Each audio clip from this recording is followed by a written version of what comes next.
Good morning everyone. Gitasi Kichenem Blogৰ অন্য এটা ভিডিঅ'লৈ আপোনালোক সকলোকে আদৰণি জনাইছো আৰু এয়া ৰাতিপুৱা 5 বজাত আহিছিলো খোজ কাঢ়িবলৈ আৰু আজি শাওন মাহৰ শেষৰটো সোমবাৰ আৰু আজি ৰাখি পূৰ্ণিমা বহুত সুন্দৰ এটা ধুনীয়া দিন আৰু বতৰটো বহুত ধুনীয়া আৰু এইটো আমাৰ ৰেলৰ পুখুৰী আৰু এই পুখুৰীটো চাওকচোন পদুম পুখুৰী বুলি ক'লো ভুল কোৱা নহব পদুম ফুলৰে গোটেই ভৰি আছে বৰ সুন্দৰ লাগিছে আৰু আপোনালোককো দেখুৱাই দিলো আৰু সন্মুখতে এই শিৱ মন্দিৰটো 5 বজাতে মানুহে পূজা কৰি পেলাই চাকি দি গ'ল আৰু এয়া ঘৰ আহি পালোহি আৰু ঘৰ আহি পাই পেলাই গা পা ধুলো ধুই পেলাই এতিয়া ঘৰৰ শিৱ মন্দিৰটোতে পূজা কৰিম আৰু এয়া আমাৰ ঘৰৰ চোতালত থকা শিৱ মন্দিৰটোতে এবাৰ পূজা আগবঢ়াইছো আৰু বামুণ যেতিয়া আহে ইয়াতে কৰা হৈছে আৰু আজি যি শাওন মাহত বলবম আৰম্ভ হয় আজি বলবমৰ সমাপ্তি হ'ল আৰু শাওন মাহৰ সোমবাৰ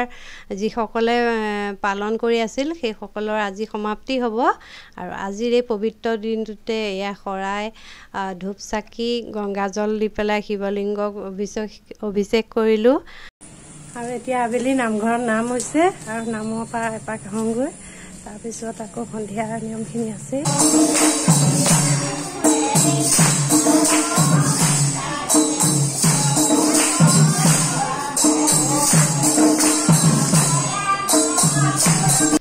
আৰু নাম ভাঙিলা আৰু এতিয়া ঘৰলৈ যাম আৰু এয়া নামঘৰৰ পৰা আহিলো আগতীয়াকৈ আহিলো কাৰণ ঘৰটো অকমান কাম আছে সেইবাবে আগতীয়াকৈ আৰু সন্ধিয়া উদযাপন কৰা হয় শাওন মাহৰ সোমবাৰ পালিলে আৰু উদযাপনত পায়স বনাইছিলো যেটো শিৱ বাবাৰ প্ৰিয় প্ৰসাদ হ'ল পায়স আৰু চাউলৰ পায়স এই চাউলৰ পায়স বনাইছিলো আৰু ইয়া উদযাপন কৰিবৰ বাবে 16 সিঙ্গাৰ বুলি যাক কোৱা হয় সেই সকলোখিনি এয়া কাঁহী এখনত লৈ লৈছো আৰু এইখিনি দি পেলাই পূজা কৰা হয় আৰু তাৰ পিছত এইখিনি কাইলৈ বামুণক বা বামুণৰ যি বামুণনি তেখেতকো দিলে হ'ল দি দিব পৰা যায় নাইবা মন্দিৰতো দি দিলে হ'ল আৰু এখন অস্তুত্তৰ শতনামখন পাঠ কৰি পেলাই এয়া সেৱা জনালো সৰুকৈ যেনেকৈ নিয়ম জানো তেনেকৈয়ে কৰিলো শাওন মাহৰ সোমবাৰ পালন কৰিলে হেনো 16টা সোমবাৰ পালন কৰি যি ফল পোৱা যায়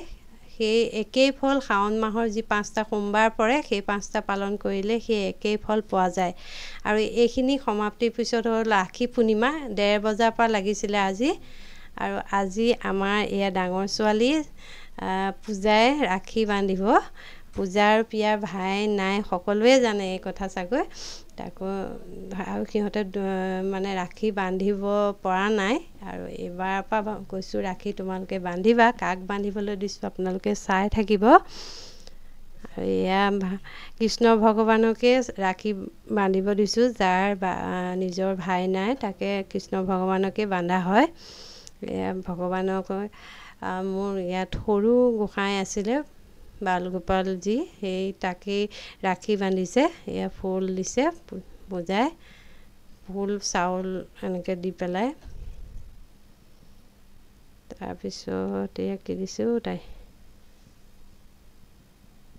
তাৰপিছতে ফুল চল দি পেলাই ধূপ চাকি আগতে জ্বলাই লৈছে দুখন কাঁহীত ময়ে সজাই দিছোঁ বাৰু আৰু এয়া সোঁ হাতত ৰাখি বান্ধিলে আজিৰ পৰা পূজা আৰু পিয়াৰ ভাই হ'ল কৃষ্ণ ভগৱান আৰু যেতিয়া আমাৰ ঘৰত ল'ৰা নাই বা ভাই নাই সিহঁতৰ গতিকে ভগৱানে ৰক্ষা কৰিব লাগিব সিহঁত দুজনীক আৰু ভগৱানৰ ওচৰত প্ৰাৰ্থনা কৰিছোঁ সদায় যাতে সিহঁত দুজনীক ৰক্ষা কৰে বিপদে আপদে আৰু এয়া আৰতি কৰিলে তাই তাৰপিছত আৰু এয়া পেৰা আৰু মিঠাই যি ভগৱানৰ মুখত চুৱাই দিছে দে তাই আৰু এয়া কি পানী দিলে নেকি পানী এতিয়াহে দিব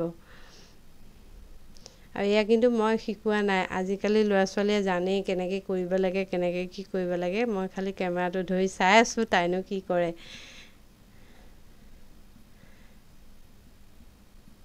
আৰু সিহঁত সৰুজনীয়ে বাৰু নাজানে ডাঙৰজনীয়ে সুধি আছিলে মোক যে কি গিফ্ট দিম মা এতিয়া ভগৱানক মই কি দিম এতিয়া মই কৈছোঁ ভগৱানক কৃষ্ণ ভগৱানক তুলসী পাতৰ বাদে তুলসী পাত যদি দিয়া হয় তেতিয়া সকলোতকৈ উত্তম আৰু তুলসী পাতেই দিছে তুলসী পাত আৰু ফুল দিছে আৰু তাৰপিছত এয়া সেৱা ভগৱান যেতিয়া যেনেকেই হওক যিয়েই হওক সেৱা জনালে তাৰপিছত এয়া পিয়াই বান্ধিব দেই। পিয়াৰ এবাৰ ফোনত লাগি গ'ল, প্ৰথমতে বায়েকে বান্ধিলে যে। এতিয়া তাইক মই দেখাই দিব লাগিব, তাই সৰু নাজানে। আৰু এয়া প্ৰথমতে তাইক মই ফুল দিব দিছোঁ, ফুল নহয় ফোট দিব দিছোঁ। মই পিছত ভইচ এভাৰ কৰিছোঁ, তেতিয়া কথা কৈ থাকিব নোৱাৰি, কাৰণ পূজা কৰি থাকোঁতেতো কথা কৈ থকা নহয়। তাৰপিছত প্ৰথমতে চাউল ছটিয়ালে, তাৰপিছত ফুল দিলে, ফুল দি পেলাই তাৰপিছত টিকা বুলি যাক কয় ফোট দিলে। ফোট দিয়াৰ পিছত এয়া আৰতি কৰিছে। ময়ো হাত দুখনেৰে ধৰি দিছোঁ, তাই কাঁহীখন দাঙি পেলাই এনেকৈ কৰিব নোৱাৰে। তাৰপিছত এতিয়া ৰাখি বান্ধিব।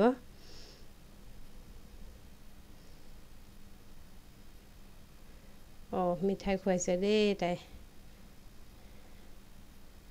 তাই কৈ আছে কিন্তু মুখৰে মিঠাইটোৰ কথাই কৈ আছে। আগতে মানে মিঠাই খুৱাই লয়, বান্ধি পিছতে বান্ধিব। তাৰপিছত এয়া ৰাখি তাইৰ হাতৰে চুৱাই পেলাই এনেকৈ গাঁঠিটো ময়ে দি দিছোঁ, কাৰণ গাঁঠিটো তাই দিব নাজানে। তাৰপিছত এয়া পানী দি পেলাই ভগৱান কৃষ্ণৰ মুখতো চুৱাই দিলে, মুখ ধুৱাই দিলে পিয়াই। আৰু পিয়া বহুত খুচি, আজি বহুত খুচি।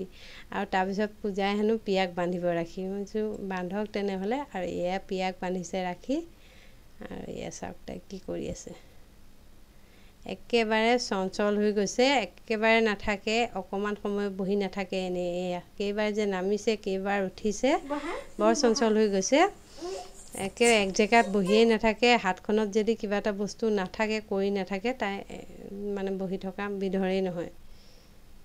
আৰু ৰাখি এয়া বান্ধিলে, কিন্তু কিমান সময় যে তাই ৰাখি থাকিব নাজানো, আৰু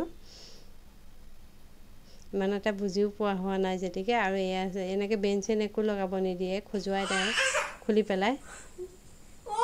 আৰু মিঠাই খাওঁতে ৰসগোল্লাৰ ৰস পৰি গ'ল। বায়েককো খুৱাই দিছে দেই। আৰু সকলো পৰ্ব হৈ গ'ল, ৰাখি বান্ধা উদযাপনো হৈ গ'ল। আৰু এয়া শেষত মই প্ৰসাদ আৰু পায়স লৈছোঁ। ৰাতিপুৱাই শৰাইখন দিছিলোঁ, আৰু বামুণ যেতিয়া আমাৰ মন্দিৰত সন্ধিয়া নাহে, সেইবাবে ৰাতিপুৱাই দিছিলোঁ। আৰু ঘৰত পায়স দি পেলাই উদযাপন কৰিছোঁ। তাৰপিছত যিখিনি নীতি নিয়ম জানো সেইখিনিয়ে কৰিলোঁ। শাওণ মাহৰ সোমবাৰকেইটা যিসকল আমাৰ ছোৱালীসকলেও পালন কৰে, বা আমি বোৱাৰীসকলেও পালন কৰোঁ। আৰু আমি বোৱাৰী সধৱাসকলে স্বামীৰ দীৰ্ঘায়ু কামনা কৰি পালন কৰা হয়। আৰু আপোনালোকে আশীৰ্বাদ কৰিব, যাতে মোৰ সদায় সুস্থ সবল হৈ থাকে, মোৰ মানুহজন দীৰ্ঘায়ু হয়, সদায় যাতে এনেদৰে থাকিব পাৰোঁ, তাৰ বাবে আপোনালোকেও আশীৰ্বাদ কৰিব। আৰু যিখিনি নিয়ম জানো সেইখিনিয়েই উদযাপন কৰিলোঁ। আৰু আগলৈও যদি ভগৱানে ভালে ৰাখে তেতিয়া কৰি থাকিম। আৰু উদযাপন যিকেইটা সোমবাৰ পালন কৰা হয়, শেষৰ সোমবাৰটো তেনেকৈ শৰাই দিব লাগে। শৰাই দি পেলাই যি সুহাগনৰ যি সামগ্ৰী, যি সধৱাৰ সামগ্ৰীখিনি, সেই সকলোখিনি দি পেলাই, লগতে শিৱ বাবাৰ ত্ৰিশূল বেলপাত দি পেলাই পূজা কৰি পেলাই পিছৰ সেইদিনাও দিব পাৰে, বা পিছদিনা বামুণক বা বামুণৰ ঘৈণীয়েক যি বামুণনি বা মন্দিৰত দিব লাগে। আৰু দক্ষিণা এটা দিব লাগে। দক্ষিণা নিদিলে নহয়, তামোল পাণৰ লগত দক্ষিণা দিব লাগে। আৰু এনেকৈ আগতেও কৰি আহিছোঁ, আৰু এইবছৰো কৰি আহিলোঁ। কাৰণ কিছুমানে গোটেই মাহটোৱে শাওণ মাহৰ উপবাসত থাকে বা নিৰামিষ খায় তেনেকুৱা, কিন্তু মই অকল সোমবাৰখিনিহে কৰিছোঁ। এতিয়া উপবাস ভাঙিল, কিন্তু ভাঙিল যদিও মাছ আৰু মাংস আজি খোৱা নহয়, কাইলৈহে খাব পৰা হ'ব। আৰু আজিৰ ভিডিঅ'টো ইয়াতে শেষ কৰিছোঁ। থেংক ফৰ ৱাচিং মাই ভিডিঅ'। Bye bye.